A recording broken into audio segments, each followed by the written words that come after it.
Hello everybody and welcome back to another game of Rory Story Cubes. It's nearly Christmas, so I think I should try to make each story somewhat Christmassy themed. At least I'm gonna try to do that. Or holiday themed at least. I'm gonna grab the first 9 dice to see if we can actually accomplish that. Let's see now. Here comes a bunch of them. 1, 2, 3, 4, 5, 6, 7, 8. More. And this will be number 9. There we go. Now let's go see if we can make something Christmassy out of it. And if not, then why not? Let's grab the first 5 or 4. Take these off the screen for a second. Hope you're doing well, by the way, and preparing for your Christmas or your holidays, whatever it is that you might be celebrating. I don't know. I have a slight cold, as you may hear. Let's see, I also have a beehive, and I have a smiley face, I have Mount Olympus, and I have a rat. Interesting, always Mount Olympus. We have that a lot. Well, you could definitely have some God-inspired holidays there, who knows. Let's take a look. And a guy on the moon, we had that one last week as well. Here's a satellite, and a school bag, or some type of bag, and a trident. And a bubbling cauldron rather.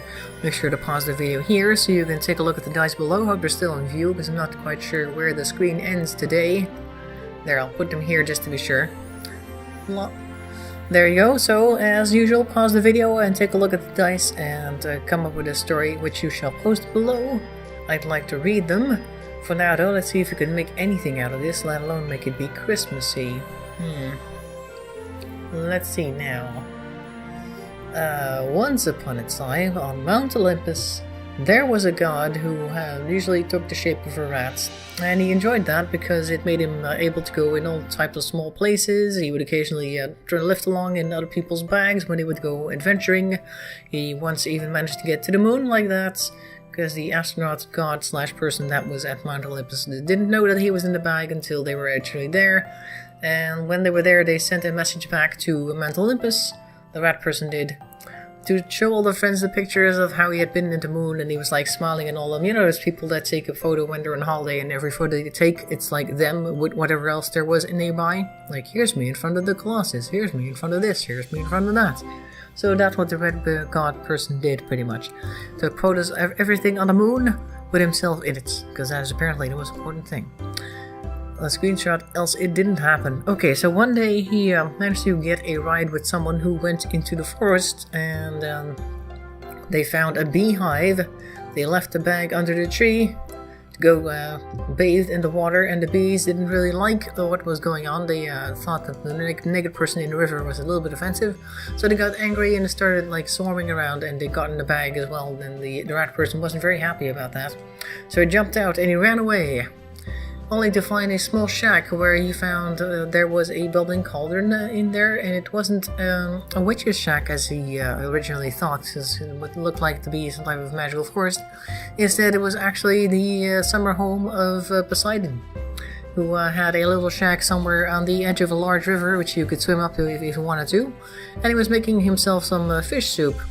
And Poseidon was so surprised with his guest he decided to offer him a bowl, and he was like, "Oh, I'm so glad to see somebody else here who is a god, and why don't you have some soup with me?" And the rat did, and he enjoyed himself, and it turned out that it was actually Thanksgiving. And so they decided to have a nice Thanksgiving fish soup dinner, and they swapped stories about things that happened. Of course, Poseidon had a lot more stories because he had been around for a lot longer than the rat person, who so far has been unnamed, and probably will continue to be unnamed for the rest of the story. And so he told Poseidon about his travels to the moon, and he showed him some of the photos. So here's me with the whatever else there is. Here's this rock, here's rock that, and me on it, of course. And he told him all the latest news of what happened at Mount Poseidon, or what am I saying, Mount Olympus. And of course Poseidon was very happy with that because he hadn't been there in a long time, being a fish person at all, and there is no river leading up to Mount Olympus. Not necessarily. If he were a god, he would be able to go there whenever he wanted, but so far it was a little bit too much of a hassle, so he decided to stay home. And so after a good night of talking and having some Thanksgiving fish soup, our rat person decided to go home, and he bade Poseidon farewell, and they decided to write to each other every once in a while. And so our rat person went back to Mount Olympus, very satisfied with his trip, and the person whose bag he had been in didn't even know that he was there, of course, so he didn't miss him. And he came back covered in the bee stings, because apparently the bees had found him eventually. And it had not been a very pleasant day for him, but he's God, so he can figure himself out. He can cure his bee stings with a wave of his hand, and so he did. So at the end of the day, everybody was well, and some people were happy, and we had a nice fishy Thanksgiving. And that was the first one. I'm going to put these guys aside. There we go. Let's see now, over here. I'm now going to grab the next 9. All the way down here. I had to grab them for a second. Let's see what we can get now. And that is 1, 2, 3, 4, 5, 6, 7, 8, and 9. There you go, 9 dice. Yep, okay, now let's roll them and see what we get. We got 2 more action dice in here, so, and this guy's back. Oh no. Guess who's back? Back again. I'm gonna go roll these. We have a jellyfish, we have a whip, apparently, we have somebody eating something, like the guy from last time, and we have somebody who has measles. Unfortunate soul. Now, next 5. Oops, tap the microphone. We have gears, which automatically joined the lineup. We have a turtle. We have an arrow that says either this way, or that way, or this one. Don't really care. And we have a cat. And we have a spider hanging right there. So make sure to pause the video and take a look at the dice here. I think I'm at an angle here. I think it's supposed to be a bit more like this. Alright, there you go. So make sure to pause the video once again and leave your story below. I'd like to read it. What can we do with this guy? Let's see now.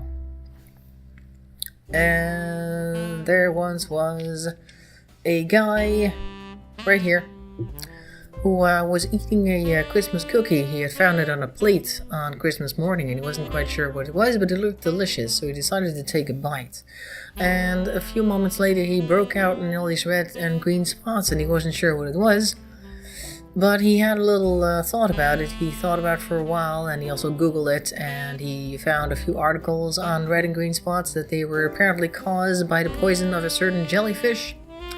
And he would need to go and eat a sea turtle in order to cure his ailment. Now, of course, he didn't really know how the cookie had ended up being contaminated with jellyfish poison.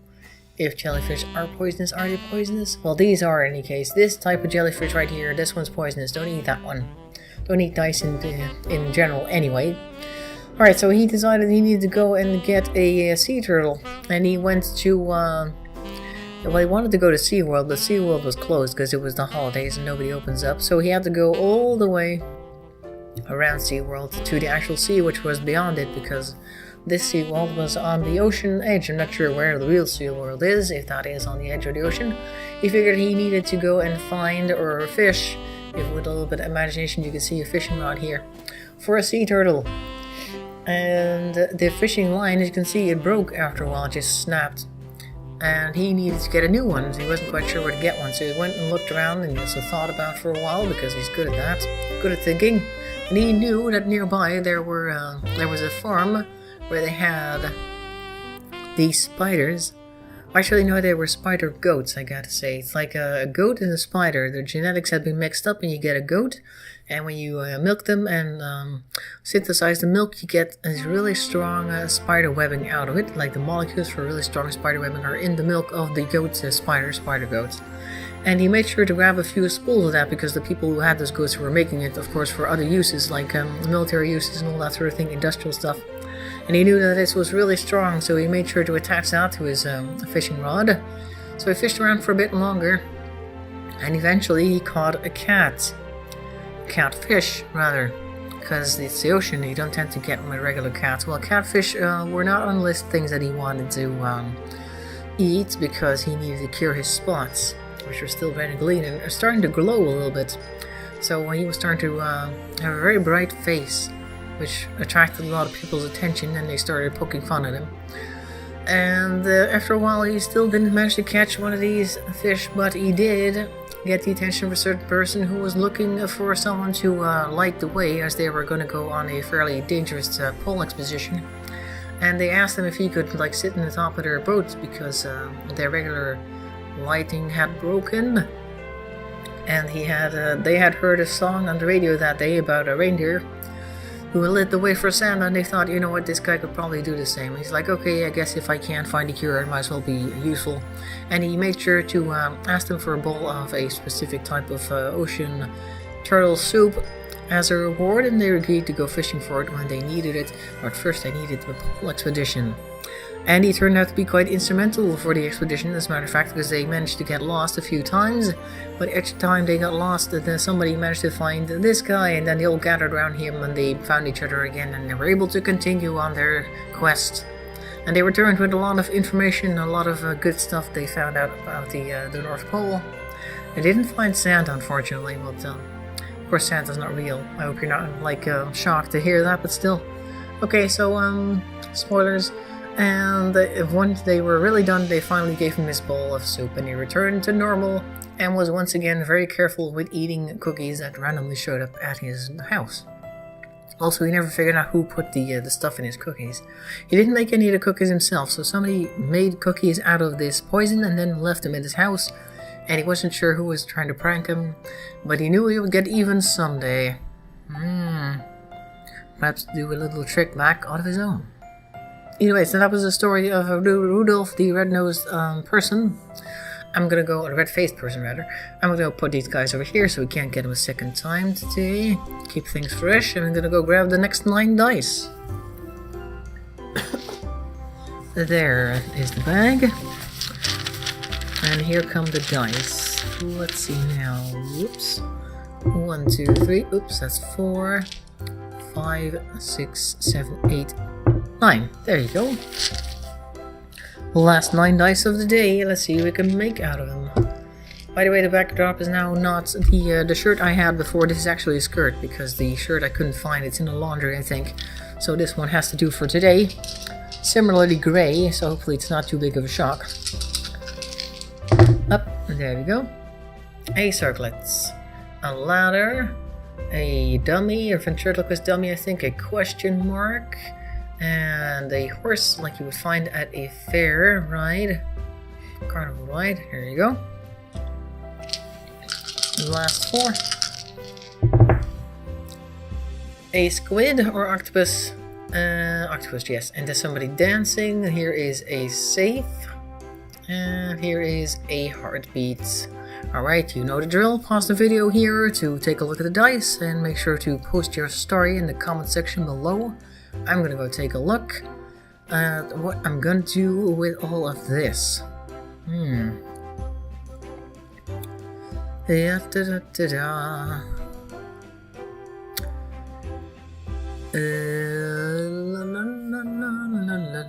There was once a ventriloquist doll who wanted to become a real boy, but he was not Pinocchio and also didn't lie. So this was a new occurrence, and he was actually a part of an amusement fair. He was one of the dolls at the gift shop.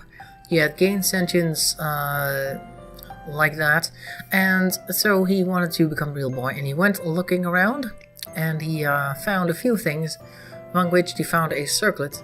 He wasn't quite sure what it did when he put it on. People didn't see that he was made out of wood, so that helped.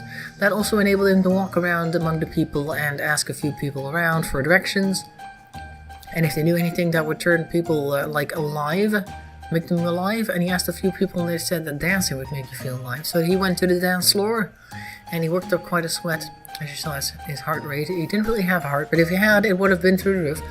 That reminded him he needed to go up to the roof because he heard somewhere that in the aquarium section there was a very smart octopus which knew a thing or two.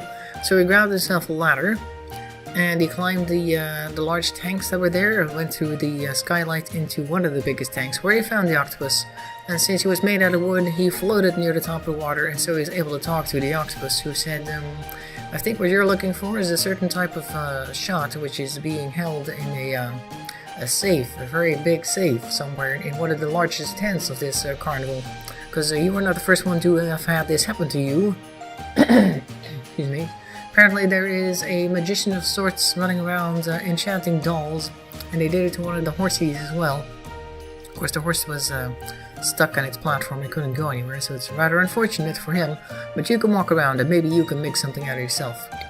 And so we went and looked for all the large tents, and he went through them, and the biggest one of all the way in the back of the carnival, did indeed have one of these.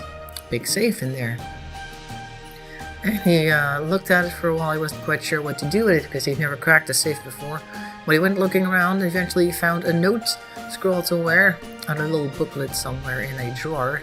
And he managed to crack the safe open, and it had a little note in there saying that if you find this, and you are who I think you are, welcome to the world of the living. So he found the shot, and it was more of a, what is that stuff called they put on fences to varnish them? Varnish, yeah? And he applied that all over his body so that he would be completely covered in varnish. And eventually he didn't need the circle anymore because he looked human all by himself. So he put the circle back where he found it just in case somebody else needed it. And he found that he actually really enjoyed the dancing he had done earlier. So he went back to the dance floor and danced along with the people who were celebrating Christmas. As a matter of fact, they were having a Christmas dance party. It's like an office party based around Christmas. Christmas office party at a carnival. Because why not? Sometimes these things happen near the end of the year. People start throwing random parties. Because it's nearly the end of the year and we managed to survive for one more year. Hooray! And of course it has something to do with Christmas. So there was a lot of food, which he had trouble eating at first because he wasn't used to eating. But soon enough he found himself eating all the stuff he could find because it was really tasty. So that was a nice Christmas party for him. The first party he ever had as a sentient being with actual like human circuitry and all that sort of thing.